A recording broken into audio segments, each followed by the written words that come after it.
يا هلا يا هلا يا هلا يا هلا يا هلا يا هلا يا هلا يا هلا يا هلا يا هلا يا هلا حن قلبي على جمعة الخير هلا حن قلبي على جمعة الخير هلا يا هلا ويا هلا ويا هلا ويا هلا يا هلا ويا هلا ويا Bismillah ar-Rahman ar-Rahim. Assalamu alaikum and welcome. It's a Saturday morning and it's great to be with you. We do hope you're going to keep us company right up until 10 o'clock. And I was about to say lots coming your way, but right now I'm not quite sure because we just have our first guest for the first interview. The second guest unfortunately has cancelled. She didn't have transport, so we're going to have to be doing lots of talking this morning, and we also hope you're going to keep us company on the open lines. And we are waiting for the other guest, and that is Terry Oakley-Smith. We do hope she doesn't get cold feet, and we do hope she is going to join us this morning. Now, alhamdulillah, yesterday was the day of Eid al-Adha. We sincerely hope you had a wonderful time with your loved ones. I certainly did, and of course the usual, you tend to overeat on all the wrong things. So that means today either the diet starts or we do an extra bout of exercise just to get rid of all of those unwanted calories. But it's also the weekend, which means that we tend to hold on to all of the leftover food and we continue feasting. But remember, it is payback time then on Monday, because that's when the diet and the exercises has to kick in. Okay, so that's it for Eid al-Adha, alhamdulillah. We do hope you've been enjoying the live crossings to the Holy Lands. It's been absolutely amazing. I've been riveted to the TV and I can't thank my colleagues enough for bringing us the special feeds from the Holy Lands. It's been so spiritually uplifting. It kind of makes you feel you wish you had wings to fly there, to be a part of that amazing journey. And that, of course, is the Hajj. So we do hope you've enjoyed it as much as we have. And now let's get to the matter at hand, and that is our interviews for this morning. We're going to be talking about kids' news. What is it all about? Do kids need to be exposed to news, hardcore news? I don't know. We have two wonderful ladies in the studio with us this morning to talk to us about the importance of kids' news, to expose children to news. So we'll unpack that in a minute or two. We're also standing by for Terry Oakley-Smith to come in and chat about her company called Diversity. And the lines will be open throughout the show, so do call in. And the one thing that I do want to remind you guys about is on Wednesday, we had the lady, the CEO from Camelot Spas in the studio, and she very generously gave away a 5,000 Rand gift voucher for an online course with with Camelot Spas. And up to now, nobody has called in. No one's been brave enough to call in to claim that prize. So if you're thinking of studying in that field, in the beauty business, then this is a must for you.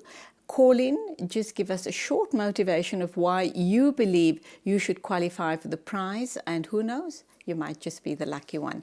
So the lines will be open throughout the show, and you can call in to talk about that beauty spa voucher. It's a voucher to enable you to study online at Camelot Spa, and it's worth 5,000 Rands. Okay, so all the other business has been set aside. Let's introduce you to the lovely young ladies in the studio with me this morning. They are Zola Songo and Liesel Eichelhoff.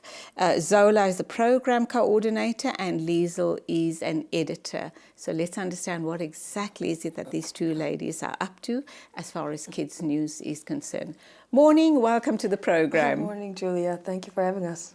Thank you for being here. Let's start with you, Zola. I see you are the program coordinator for Kids News. Is that what it's called? News for Kids. News for Kids. Yes. Okay. Do you want to hold up that? Yeah. So that magazine. Here it is. Okay, what do you refer to it as? A It's newspaper? a newspaper, yeah, but almost designed like a magazine. Okay. Kid-friendly newspaper, yeah. Why was it necessary to go this route? And before you even respond to that question, let's understand who's behind this amazing initiative. So this initiative is run by the German press agency. They've had this newspaper in Germany for the last 10 years, and it's commercialized that side. And so they were trying to pilot it in another continent, and they chose South Africa, which is fantastic. So the partners in this project then are GIZ, the German government branch, and Department of Education also works really close with the project. So for GIZ, the project is for their initiative with, what's that? Violence, violence prevention, crime prevention. And for the Department of Education, it's about literacy, and that's the angle that we came in from as well. The newspaper in South Africa will do different things than it would in Germany. And in South Africa, you mentioned something about the importance of the newspaper and why we have such an initiative. And it's just literacy is incredible, and we have seen it work, but also on another level, there are many ripple effects of this newspaper, and like I'd mentioned, crime prevention strategies, and also critical reasoning and allowing young people to start learning to think and access information. So that's the background of this newspaper, basically. All right, we'll come back to you in a minute or two. Welcome, Liesl, and Thank you come from a journalistic background. So Yes. tell us a little bit about yourself and your involvement with this magazine. Yeah, I'm a trained journalist, and my whole career has been in newspapers. When I was at the Times Media Group, as it was then called, they had an education department which produced educational supplements. We produced a little magazine called Read Write, which used to come in the Sunday Times. Oh, I remember that. Yes, yes. Unfortunately, they closed that department down, but my passion has just never waned for children's literacy and the fact that you're building the future readers of newspapers. And I think, if anything, the media, and I think it's proved itself in the last few months in South Africa, how important it is to upholding a democracy. And if we want our children to become involved in civic society, we need them to be actively and aware of what is going on. Because if you're aware of something, you can talk about it. You know what's going on. You can talk about it to other people, and you can have an informed opinion. Another thing that the kids are having to deal with today is a lot of fake news. So it's really important for them to know that they can trust a credible source of information. Now, two things jump out at me as you were talking. The first issue was around newspapers, creating a future generation of newspaper readers. And fake news as well. So, and then, of course, technology, which ties in with fake news.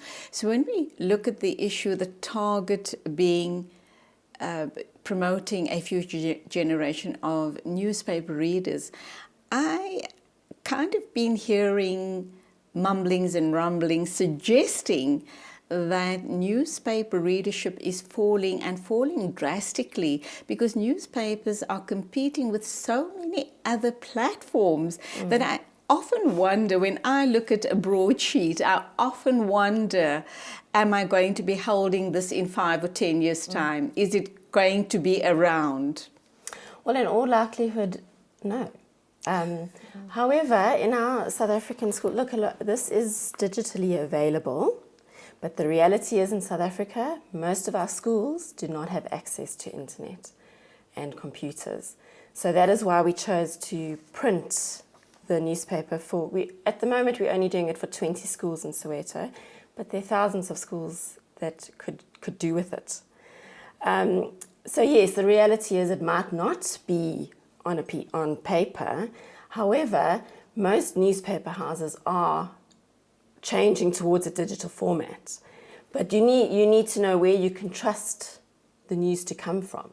So that's where it's really important, changing from a credible paper that comes out every day that you know you can trust and transforming that into a digital format, which hopefully children will learn to do.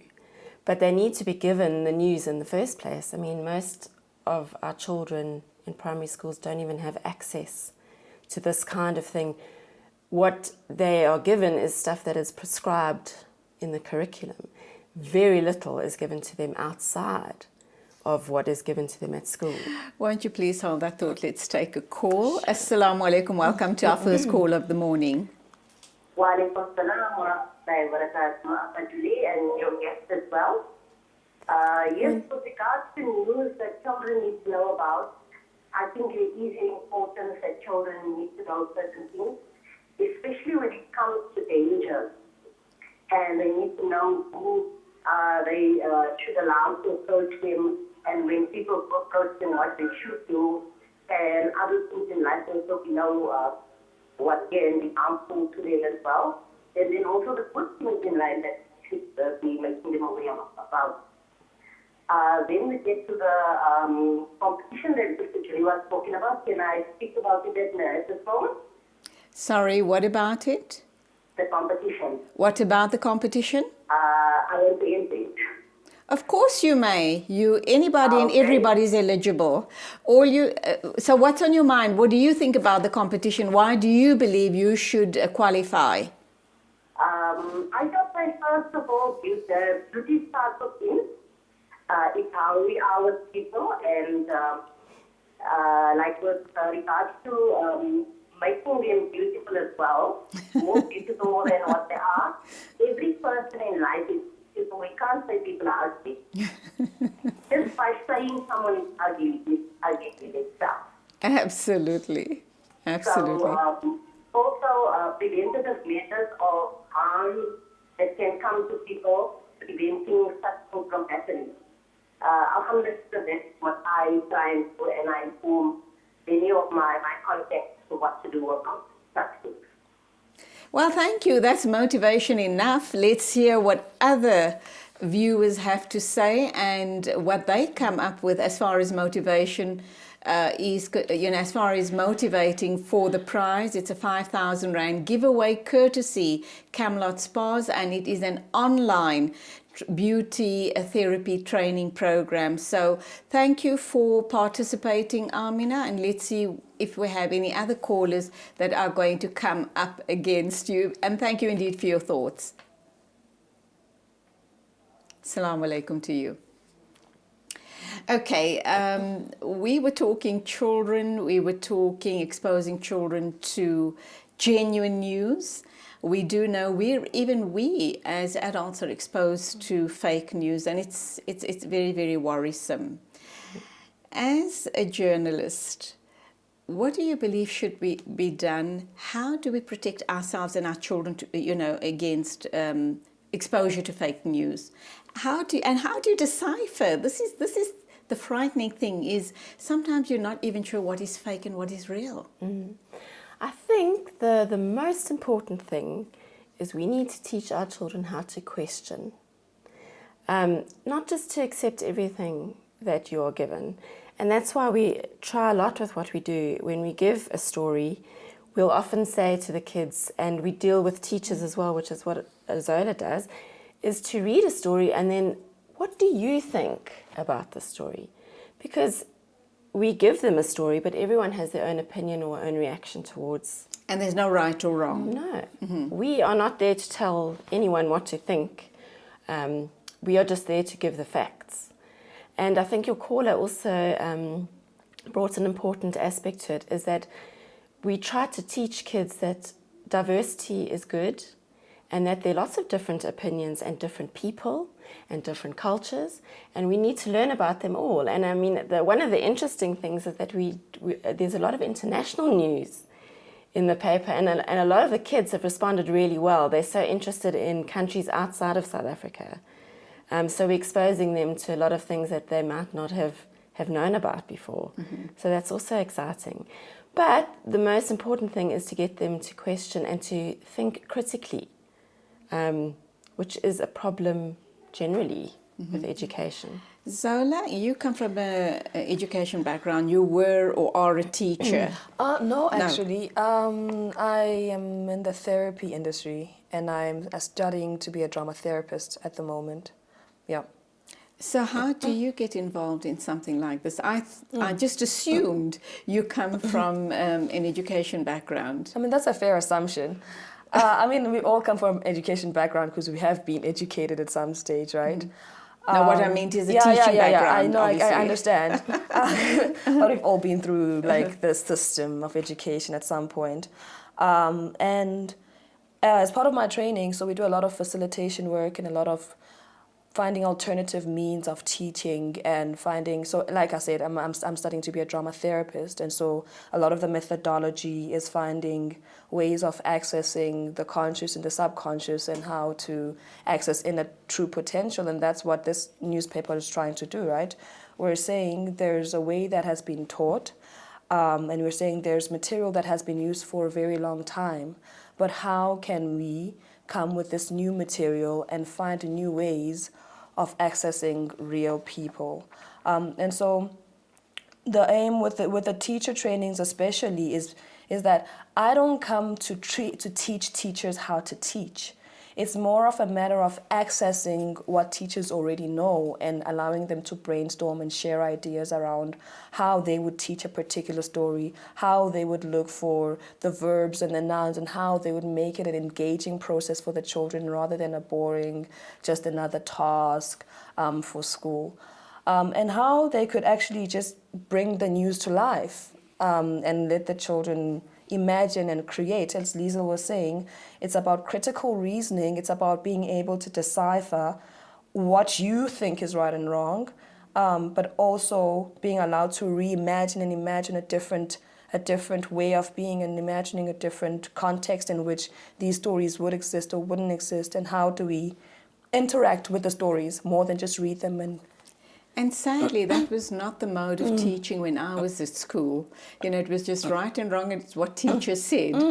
And we weren't allowed to think or express our opinions or think critically. And I'm hoping and praying that even in the government schools in this day and age, that they're shifting the way they are teaching our children. But let's look at all of that right after our first ad break. My guests are Zola Songo and Liesel Ekelhoff. We're talking about this amazing newspaper or magazine, call it what you will. It's news for kids. It sounds amazing. Sadly, it's only available in 20 schools in Soweto, but I think this type of learning or a teaching aid, because that is exactly what it is some form of teaching aid, should be made available to schools throughout South Africa. But let's look at that and a whole host of more right after the ad break.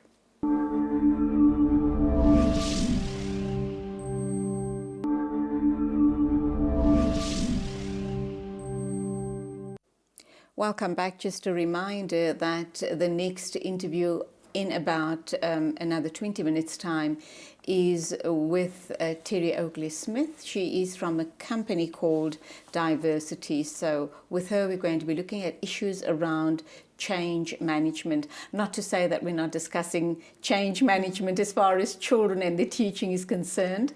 And of course, the two lovely ladies in the studio are Zola and Liesel, talking about this initiative in partnership with the German government. And this is what one of the books look like, or a magazine, and it has, I just paged through this little magazine in the ad break, and it has some amazing information in here for the children.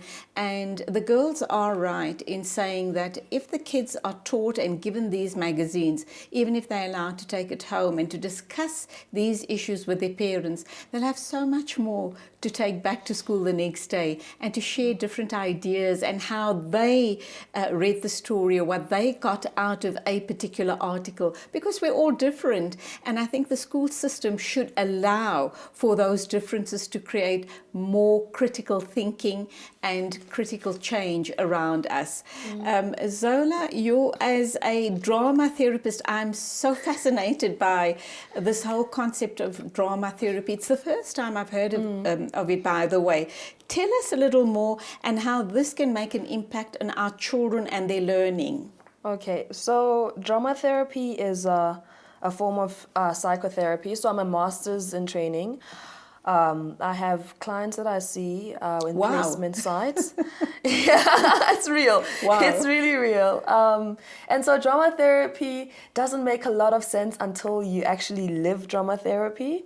But basically, it's not therapy for drama people. It's actually therapy that's accessible for everyone. Similar to play therapy, Yes, I should imagine. yes, it's similar to play therapy. It's an arts therapy, so similar to play therapy, music therapy, art therapy.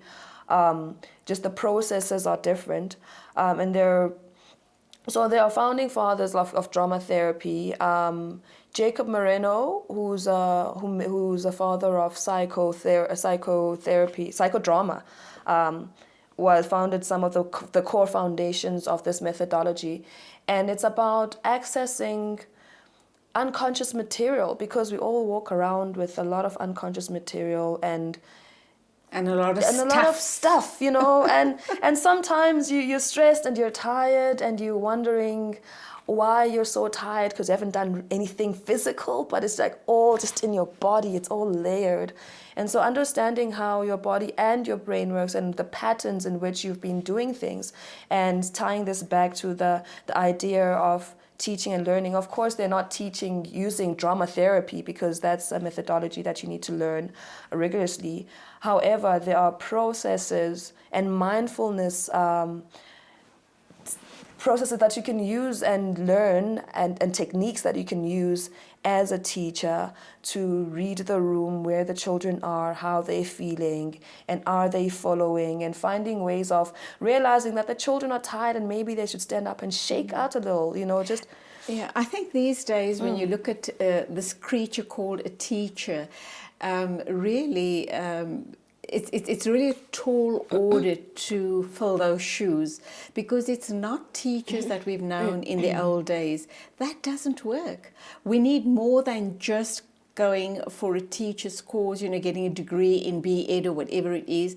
I think to add on, for you to become a whole person and to be able to get the wholeness out of these little darlings of ours, you need to be some form of psychotherapist as well. It is a tall order, and I think it needs to be done. Your thoughts, Liesl? I don't really feel qualified to give up on this, but certainly I think teachers in our system need a lot of support. I think a lot of them are doing a great job, despite the negative things that might be said or things that are going around. I think we've seen in schools we've been into the difficult circumstances of a lot of our teachers teaching. A school we went to the other day, there were 70 kids in one class. Oh. And you won't believe how well behaved those children were and how beautifully they read from our newspaper, and the response was just So how amazing. is this? Let's take that scenario. 70, I mean, children fortunate enough to attend private schooling, you have possibly maximum 20 children per class, if that. I think you have 10 or 15 children in a private schooling environment. Here you're talking 70 children, 70, and you wonder what sort of learning is being done in an environment like that. So how does a magazine like this enhance the experience for both teacher and the learners? Do you want to answer about the teacher? So I mean, this is actually exciting, because it almost feels like a study. I mean, it is a study to a certain extent, because we need to see if this newspaper works, and so we've implemented monitoring and evaluation tools. However, it's just to start. You mentioned something about holistic teaching, and you'd be surprised when we have the teacher trainers, the way the teachers are committed to coming to these trainings, because there's this hunger and there's this desire to access the children not just on an educational level, but also on a personal level, and finding different interests. And so teachers are really hungry to learn more and to improve themselves. Like And we also realize now the demands on teachers. It's incredible. Teachers are social workers. Teachers are social workers. Teachers, there's nothing that a teacher Counselors, is not. parents. Yeah, no, there's nothing. They will feed you if you don't have food. You know, like there's nothing that teachers are not, and there's so much that they have to carry with them, and the helplessness as well when there's nothing they can do about a particular situation. And so we've seen teachers come in and embrace the newspaper holistically. Yeah, I just want to add to that sort of little anecdote that one of the teachers at this particular school, there weren't enough copies. And she went and photocopied so that all of her children could have an issue. And that's how much those little things that they do that just makes it worthwhile for the child. It makes the child feel worthy and special. And it makes you realize how much they really want it and how much it means to them to get something out of what is prescribed, something that's different, that we all probably take for granted. Our children have got all of these things at their fingertips, but there are lots of children in this country that don't. Opportunities. Children, privileged children have everything and then take it for granted and waste those opportunities. But let's take another ad break. I'm talking to Zola and to Liesl. We're talking about this amazing magazine. It's called News for Kids. No, you can't buy it in a bookstore or a newsstand. This is specifically designed for disadvantaged schools in Soweto. We're hoping, off-air, the girls were just saying to me that they're hoping that this is going to be rolled out not only to disadvantaged schools but even to the Model C schools throughout the country. So hopefully all our children can be on the same page. After the ad break, we're going to be looking at the magazine in more detail and to truly understand how and why it can enrich the lives of our children and our teachers. So do stay with us.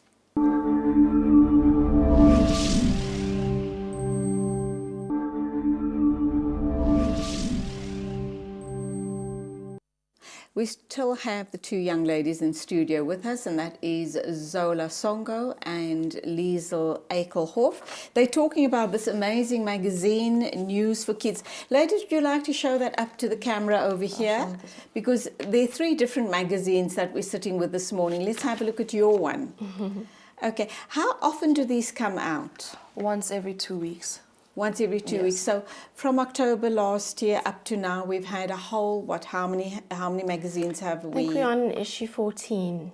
Okay. Our next one's going to be 15. Let's look at the different the different subject matter that this magazine has covered so far. Would you be able to share some of that with us? I could, but Liesl's the one that works that magic. Yeah, we try to do a nice mix. So we've got international stories, local stories. Because this goes to schools in Soweto at the moment, there is quite an emphasis on local Soweto stories. We like inspirational stories, giving the kids something to look up to, something to aspire to. Give us examples. Sipiwe Shabalala, who is still scoring great goals and winning prizes, even though he started his career quite a long time ago. They love soccer stories. Then we have fun ones like a rat that was stuck in a plane on its way to Berlin, and it brought the plane down because they couldn't fly with the plane. They love celebrity stories about Trevor Noah coming to South Africa, anything about Rihanna, Beyonce. They love that And the learning kind of that would come out of stories like that. What sort of learning outcomes do you target, Zola? Basic grammar. So one of the aspects in the trainings is how would you actually use this newspaper to achieve your teaching agenda. So in your curriculum and in what you are going to be tested on as a teacher, how can you use this newspaper for reading exercises, for allowing teaching, listening and reading, and what else? There's a list. All right, hold that thought. I also want to question issues around comprehension because that's a huge issue with our kids as well. Let's try and unpack that after we take our second caller. Assalamu alaikum, welcome to the show. Assalamu alaikum. Welcome, you're on air, dear sister. Please go ahead. I think I put a link on the news for kids. In better to know what's around it. Unfortunately, we do get a lot of fake news, so that's sort of a situation. But all they post it, all they order. Sure. Okay, I think we've lost the caller there. The line Hello? Hello. All right, your line's pretty bad. Do you want to give it one more try, please? Yes, I say, according to fake news that Lola and still are talking about news for the kids, I think it's very important they should know what's happening in their surroundings. It exposes them and at least they know what to do in the situation. Brilliant. Thank you for that. And, She raises... for the competition, the reason I'm Yes. is due to that I would like to enter the competition because I would like my daughter to carry on with her studies. Because she only did a makeup course, so I'd like it to enhance it further for her for one day for opening up her own business and doing something from home. Wow, okay. Please leave your details with the producer and we certainly will be in touch. Thank you for participating. And Okay. we do appreciate your input to the interview. Shukran Okay. for the call. And I enjoy all your programs. Thank you. Thank you very much. Keep watching. Okay. Assalamu alaikum. Walaikum salam. Okay, you want to respond to the issue around the fake news? That's huge, and I think lots of parents are worried about that. How are we going to help our children sift through what is genuine and what is fake? And they can get waylaid. I mean, the thing that we can do in News for Kids is to write about it. Look, tell kids this is what is the reality. There is fake news, and this is how to try and overcome it and give them pointers. I mean, that is what we can do, and to alert them to the reality. We cannot take the reality away, but you can try and give kids the tools how to deal with it. Until now, we haven't actually written anything specific, but it's certainly something to Giving you look ideas. into, yes. Very similar to when you alert your children or you warn them or tell them to be not to talk to strangers. I guess something along those lines to help them distinguish what is fake and what is real news. We were talking just before the ad break as well, and in terms of let's look at issues around responsibility. How do we get that message across? Responsibility and accountability through the stories, and our target readers are 10 to 12 years old, very impressionable, extremely important that we get the right messages across to them. Well, we do try to give them the news that we or the messages that we want to. However, we cannot manipulate the news in any way. So the best way to do it is to give them a story, and then, as I've said before, ask them to think about, is this right? How would you do it? How do you feel about something? For example, recycling or littering. It's something that happens on a daily basis. We've all seen what it does to our environment. And we don't want children to litter, but we can't go around saying, you will not do this. We just try and get children to think about their actions. And on this recent visit I was telling you about, a lot of the kids actually, we were asking them what their favourite stories were, and a lot of them were indicating that they enjoyed the stories about water and looking after their water resources. So I'm hoping that we've made children think about what happens when you open the tap? Where's the water coming from? So socially responsible. Yes. But we can't dictate to children what they should and shouldn't do, but you can make them think about it. Let's look at the issue around digitizing. We're in the world of technology, and technology is moving by leaps and bounds. But of course, we do realize that not all schools are digital savvy. They just don't have the money, the resources. And then think looking at technology and looking at literacy, how do we marry the two and make children responsible and accountable for, you know, their own grammar, comprehension, ownership of who they are, what they've learned. How do you unpack all of that? And I know it's a lot I've thrown at you, but... Yeah, look, I think in this instance we have to accept that we are not teachers. We can do what we can do from our point of expertise. This is just one tool. Yes. However, like I've said, we can give information about the dangers of, for example, cyberbullying, or the digital world is quite difficult to control. It's much easier to control a print product than it is to control anything that they can get on the internet. But if you give children the tools on how to deal with those things, they can start assessing for themselves, hang on, I've heard this isn't the right way to think about something. This could be dangerous. Let me do this. Let me question. Let me go and ask someone. So our role is very much different from a teaching point of view. We are there to support teaching. I know that you're very excited about this. It's something close to both your hearts.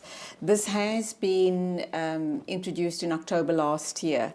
How do you assess whether this is making a difference? Number one. And question number two, how much longer are you hoping for this to be rolled out, and not only in Soweto but throughout the country? So we had a monitoring and evaluation. So the project started way before it rolled out in the schools. Like I said, we've been working very closely with the Department of Basic Education, and they vetted the whole thing and they approved it and they gave a thumbs up. In our launch, Minister Enzi Motshekga really endorsed the project as well herself, and mentioned that she would like it to be in the schools nationwide. So there was a pre-test, a baseline test, so to speak, and it was a monitoring and evaluation. So we took 20 pilot schools that would get the newspaper within this year, and then 20 control schools that would not get the newspaper this year at a grade 5 level, and we tested those schools, those 40 schools. And so in a year that this issue has been out, we're going to go again to the same schools and have the same, and of course a modified test, but testing the same skills as well with the 20 control schools and the 20 pilot schools. And that's going to roll out in October. So we're really excited to see what that will bring out. But you're very hopeful, aren't you? We're very for amazing hopeful. results. And the teachers have been incredibly, I cannot express how incredibly excited the teachers have been and how positive they have been about the newspaper, because this is not just, and you asked a question earlier I was meaning to respond to about how do you reach 70 children and how do you teach 70 children. And let's hold that thought once again. I think it's time for another quick ad break before we come back and wrap up on this part of the interview. Zola and Liesel are my guests. We're talking about the Kids magazine, or News for Kids. When we get back after the short ad break, we'll be wrapping up. We'll let them share their final thoughts with us. And we do know that Terry Oakley-Smith, our next guest, is waiting in the lounge to join us. And we can't wait to hear what she has to share with us this morning. Do stay with us. And of course, we're still waiting for your calls. We've had 2 callers for the competition, and the competition is a 5,000 Rand gift voucher for an online course at the Camelot Spas. So if you call in with a strong enough motivation, who knows, you could walk away with that prize. Now, we've had 2 callers already. Let's hear if any more of you are interested in qualifying for the prize. We're waiting to hear from you.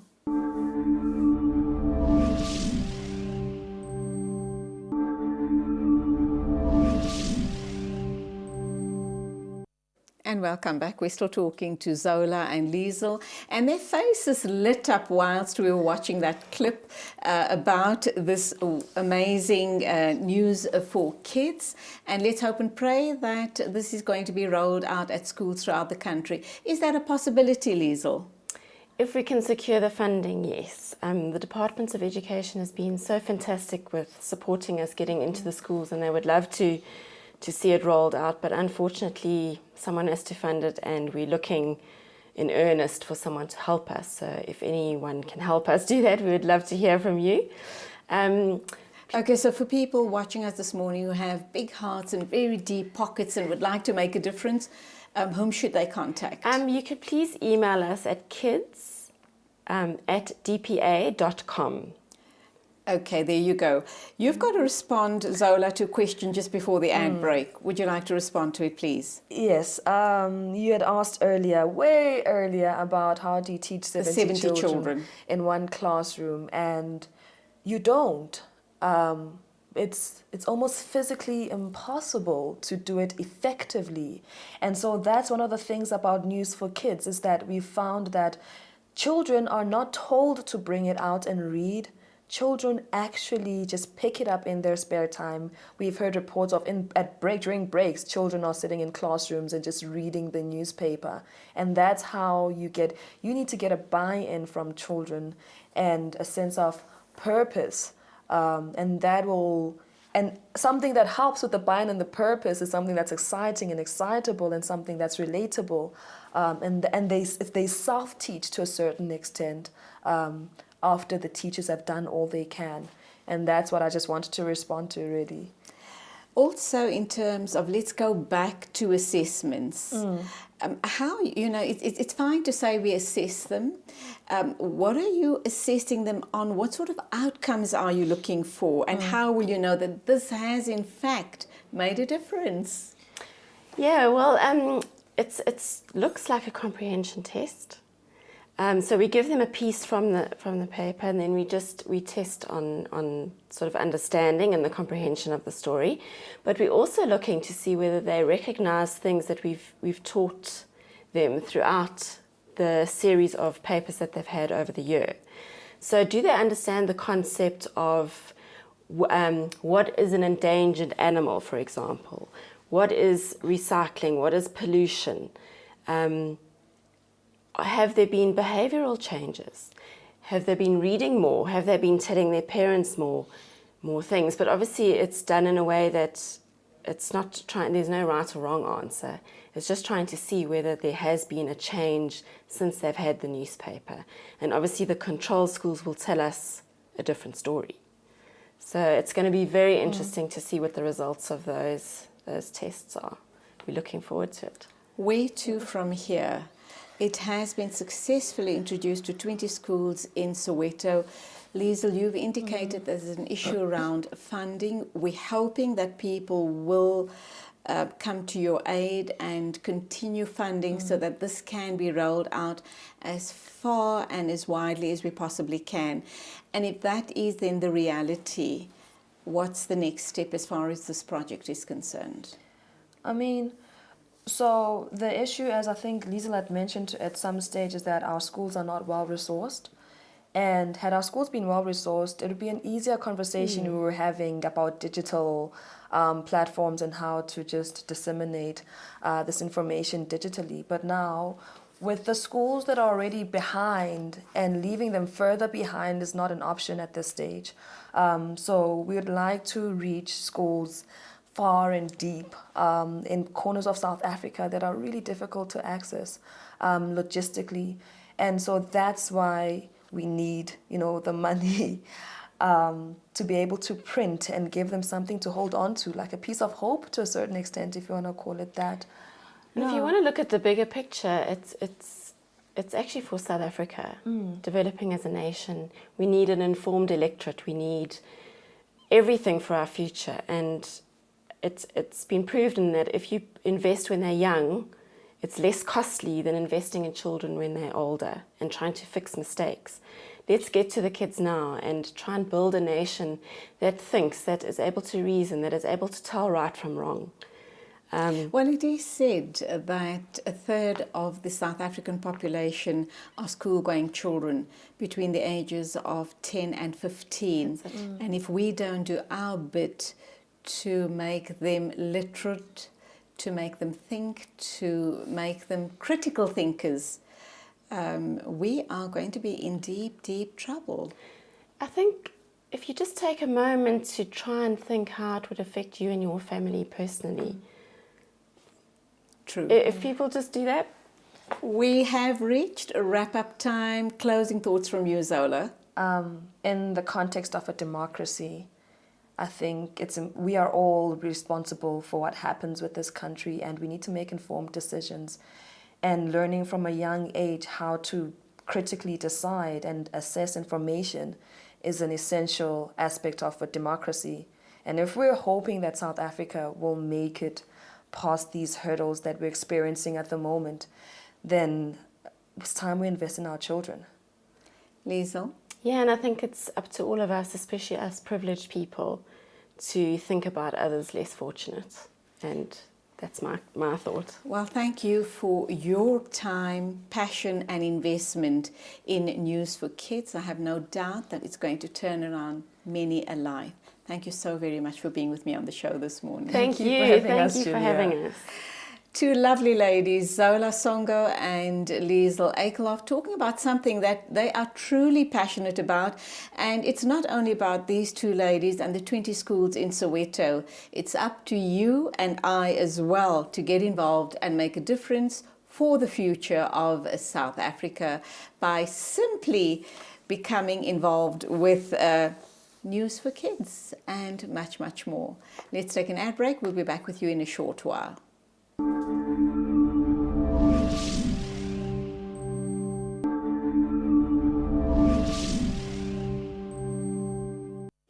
And welcome back, and I'm going to say it one more time. We've had two lovely ladies call in this morning to enter into the competition that we've got running. It's a giveaway, a 5,000 Rand voucher, compliments of Camelot Spa. If you do win the voucher, then it entitles you to an online beauty therapy course. Now, we've had two amazing people call in, and they have motivated for why they believe they should qualify for the prize. Do you want to give it a shot? Well, you can. The lines are open. Please call in and share your thoughts with us. Now, next I have an amazing and a gorgeous lady, Terry Oakley-Smith. She's here to talk about change management. She's here to talk about diversity, the company she runs. She's here to talk about the Rainbow Nation, which we are all a part of. And I like her thinking, and I think you too will identify with the kind of things she's going to be sharing with us this morning. And do remember, if you have any thoughts or comments, our lines will be open throughout the show. Terry Oakley-Smith, good morning. Welcome to the show. Thank you so much. It's a privilege to be with you, I must say. Thank you for being here. You are beautiful. I've watched you on your previous show, and I couldn't stop admiring you. Thank you. I looked at your profile and I looked at the issue around change management. We have been in 22 years, in 22 years. 23, yes. Is it 23 already? Okay, how time flies. In our democracy. As a change agent, because that's what your company is all about, yes. Diversity. Do you believe truly that we have made strides as far as embracing each other, looking past our differences, looking past our colour, looking past our cultures and accepting each other for who we are? Do you know, I think we still have a very long way to go, Julie. I actually feel that we've accomplished very little in 23 years. I think it's due to a number of things. But I think that one of the things that still resonates, especially with African South Africans, is how lightly we as white South Africans got off. After all the years of apartheid and before that the years of colonialism, we literally got off scot-free. Our lives haven't changed. We still, for most of us, live lives of privilege. We enjoy privilege. Our children enjoy privilege. And the lives of your average black person living in a township or informal settlement or in a rural area are still living in desperate poverty. I mean, our unemployment rate has risen quite dramatically since 1994. So many of our young people are unemployed and probably will always be unemployed. So I think that this myth of a rainbow nation is simply that. I think that, unless there's huge strides made politically, and also small steps taken by ordinary people like you and me, we're going to have a long way to go before we really, truly can say we're a country that accepts everybody in the same kind of way. You spoke about white guilt. No, white privilege. White privilege. Yes. But obviously white people, the majority of people who have a conscience would be carrying around some guilt. What do you think they can do to start making a difference? And I know you talk about government and you talk about you and I taking small steps, yes, making a difference in people's lives. But what do you believe, what do you believe should be done in a more concrete form for black resentment to start subsiding, if we can ever get to that point, and white people putting out a hand of support, of love, of friendship and of healing? I think that if you think about the numbers, we only make up 9% of the population. I mean, I'm always staggered when I think about that, when I think about the comparative luxury that white people, including myself, live in. And I think it has to go much deeper than just the extending of the hand. I mean, I think that racism is so institutionalized in South Africa that even people who come to the kind of work that I do and say, look, I wasn't even born in apartheid. How can you say that I'm a beneficiary of privilege? To me, it means they haven't really unpacked and understood what it means to be a beneficiary of white privilege. Okay, then let me ask you this question. How do you respond to this? I wasn't born. So someone comes to you and says to you, I wasn't even born in the dark days of apartheid. How can I be responsible? You're asking me to carry the sins of my father. And then you get a black person who's also not born in the time of apartheid. They are both these people, black and white, are the new millennials. And they are now carrying this fight forward. What do we say to them? Well, I think we have to really try and open up this discussion in the way that you and I are doing it now. I think that, and the two young women that you interviewed before, I mean, it actually starts there, it starts in schools.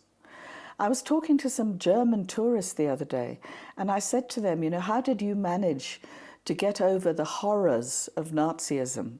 What have you done? Is it still rankling and eating?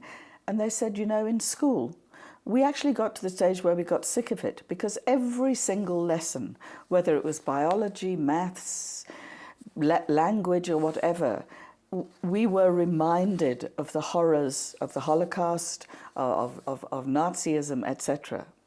Now, I remember very well, and I'm sure I'm older than you, the days when white people were thoroughly indoctrinated.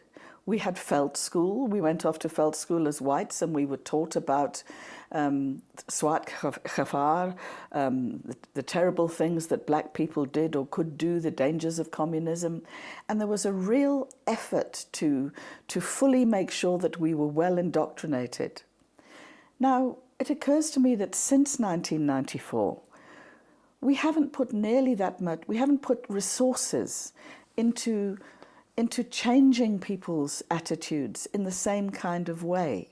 So I think it needs to begin in school with a real focus on educating children about what the past means in South Africa, what it means to be a South African. And only when you really understand it, and I think that's one step. Another step, of course, have to do with reparations, which the Truth and Reconciliation Commission recommended strongly, that victims of apartheid should be recompensed. That hasn't happened. No. And then, of course, there's the very vexed question of land redistribution. And I'm not a politician, so I really can't talk with much authority there, except to say that, to me, it just seems like a no-brainer. Unless we get that right, we have this incredible country, but we need to be doing so much more to heal it. We need to heal the nation. sadly, the politicians are so busy all grabbing as much as they can. Everyone's on this gravy train that it seems that the focus is on all the wrong things.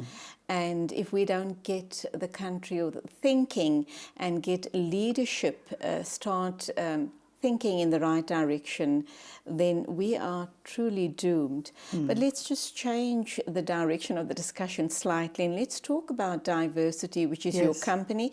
Number one, I need to ask about the strange or the unusual spelling of diversity.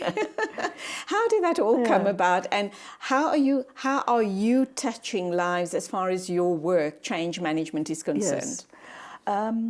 I think the diversity spelling was diversitary or Teresa. It was my approach to looking at it. Right.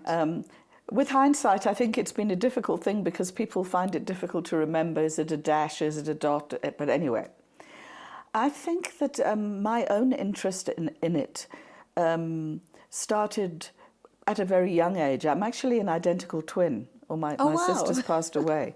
So I grew up hearing the question all the time, how do you tell the difference? What's the difference? So I think at an unconscious level, I began to be very aware of difference.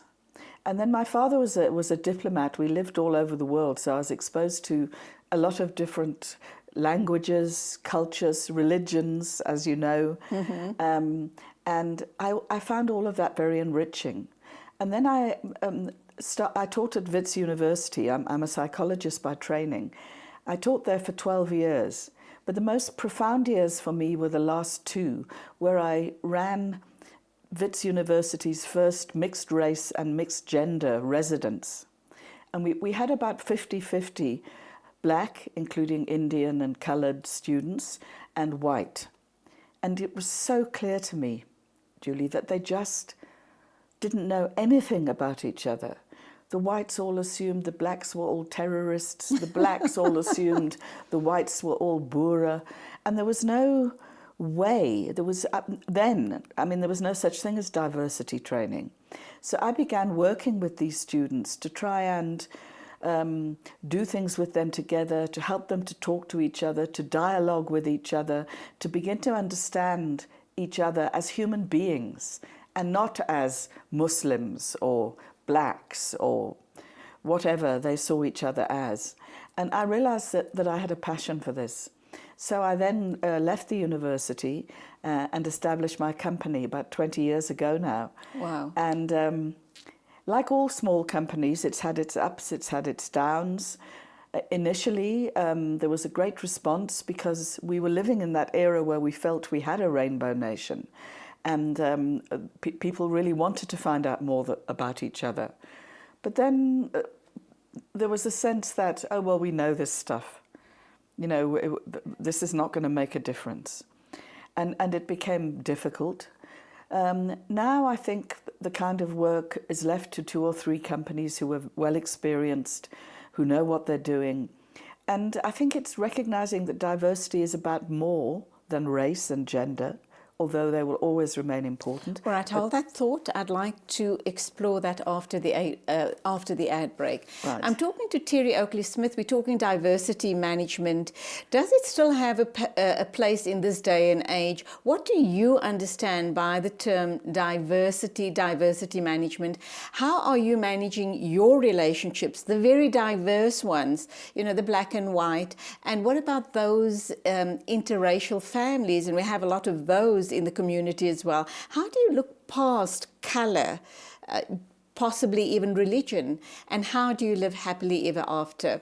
We're going to try and unpack all of that in obviously after the ad break. And don't forget, we still have that voucher to give away. So if you're interested, call in with a very short motivation, and then we'll decide who's going to walk away with that 5,000 Rand prize. Stay with us.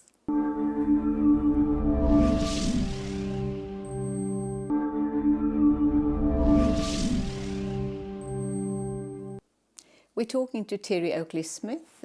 She was a psychologist, or rather lecturing in psychology at Wits University. Subsequently, she went on and opened up her own company called Diversity. And we're talking diversity management.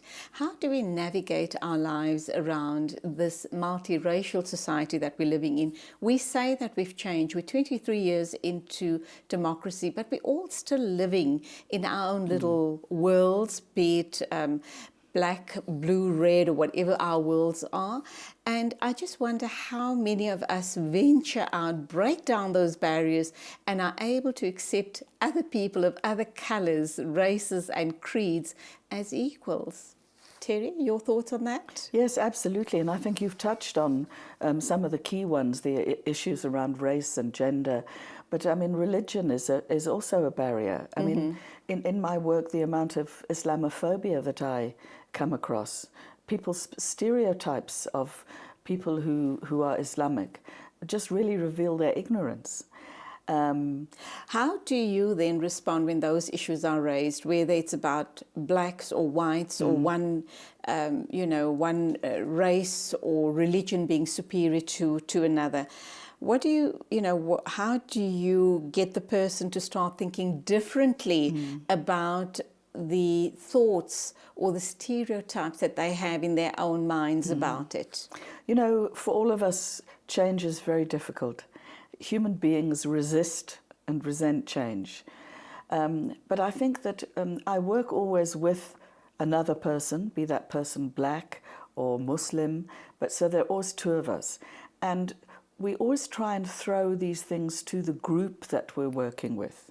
So I don't sit there and pontificate as an expert. And actually, I'm not an expert. I may have learned a lot, but I'm not an expert. You let them come up with their own answers. Exactly. So what do you think? Well, what does the rest of the group think? Let's just unpack this a little bit. Let's just, how many Muslim people, if they're Islamophobic, how many Muslim people do you know? Oh, okay. So where do you have these ideas from? But I think it's very important to empathize with people's ignorance because, quite frankly, we're still living in our little apartheid boxes, most of us. You know, recently I did some work a few years ago with the Ahmed Kathrada Foundation, who are very committed to non-racialism. Right. And we worked with them. And we did community dialogues. And the racism that we experience, not just from whites towards blacks, but from Muslim people towards blacks. Even though it must fly in the face of everything that Islam stands for. Absolutely. But still that feeling of people are different, these people are not like us. And so, but the minute that you begin to get them talking, and Ahmed Kathrada was so amazing, he attended all of the sessions and would sit and talk to people. And the minute people begin to reach out, it's exposure. The minute I became exposed to Muslim people through my work and through my families, you find, hey, these people are the same people as me. They have the same hopes and fears, they bleed the same, they breathe the same. We have to. True. And so I think that working in diversity, one of the big things is that working in private sector companies or public sector companies, we work a lot in universities, being able to bring people together in a space and help them to dialogue with each other, help them to reach out and ask the difficult questions. Why are you wearing that scarf? Does your husband make you wear it? All these questions that we secretly have. What's that fur thing on your wrist? Did you slaughter an animal? We're also ignorant about each other's cultures, practices, and the minute we can begin to talk to each other, exposure, prejudice breaks down, and it's so important that we do this. And in business, Julie, it's proven all over the world, those businesses which manage diversity, where people feel valued, for example, where it's not an issue for Muslim men to go at Friday and pray. It just isn't even an issue. Where black people can take more time off for funerals because their funerals last a lot longer. So And when the Western world stops having heart attacks when Muslim women wear hijab. Exactly. You know, we have a quiz around diversity. One of the questions is, what is a hijab? Most people don't even know. So once we begin to really learn about each other, that's the first step towards breaking down these barriers. And I think it's so important. Those companies which do this right are the most successful. It affects the bottom line. Companies are more productive, more profitable, where people feel comfortable with each other. Now, Terry, not all of us would be fortunate enough to work for a large corporate where they'd expose us to courses like diversity management. What can we start doing in our homes with our own little families to start breaking down those barriers? What sort of conversations do we have with our families? I think it starts very much with children. And children don't react to what you say. You may say to them, you shouldn't be rude to auntie, for example. But if they see you continually being rude to auntie, they think that's the way to behave. And auntie is the helper that Auntie you're referring being the to. helper, the black helper. Yes. So I think obviously the way you respond to people that you come across, people serving at tills, people in shops, people in the street that you encounter. And then books, the stories you tell to children, the stories you read to children make a huge difference. And even in school, make sure that your child goes to a school. I suppose it's a difficult situation with religion, but the more integrated the school, the better, because then children see each other as other children. They do obviously recognize colour. From about 6 months, children see colour, but they don't attribute negative things to it in the way that they sometimes do if they never have a chance to mix with other children. I think as well, approaching NGOs like the Ahmed Kathrada Foundation, like the Nelson Mandela Foundation, finding out what work's going on, volunteering, just being part of a dialogue. Terry, you have a very mixed family, don't you? You've had lots of explaining to do in your life as well. But you're a very forthright person, and I think you'd put people in their place immediately. But still, it came with its challenges. How did you navigate around that? You have 2 sons, and they're both married to, one's married to a Muslim girl. They're both married to Muslim women, yes. Oh, both married to Muslim girls. So you come from a very diverse family. Yes. It's not only colour, it's religion as well. Yes. How difficult was it for you and the rest of your, your extended family? Yes.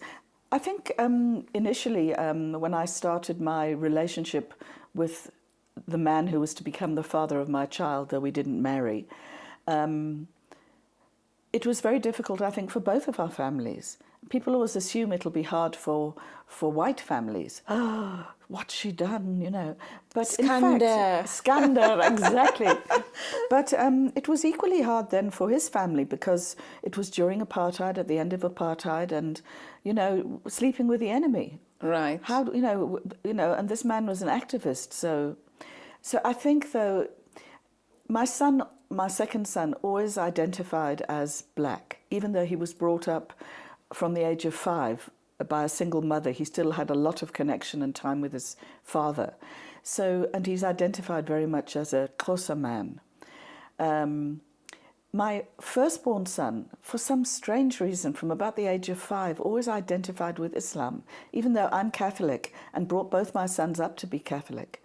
They're both married Muslim women. MashaAllah. Yes.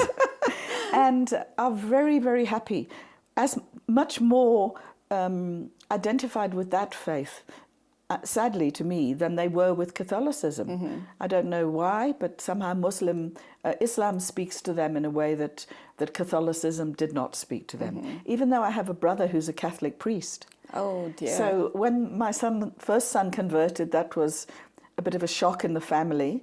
When my second son converted, the family gave up on you. Yes, Your extended family. Yes, but I think there are these. One would be foolish, and I may come across as forthright, but it has been very difficult sometimes, especially when my mixed race child was little, and I used to be asked questions like, "Is he adopted?"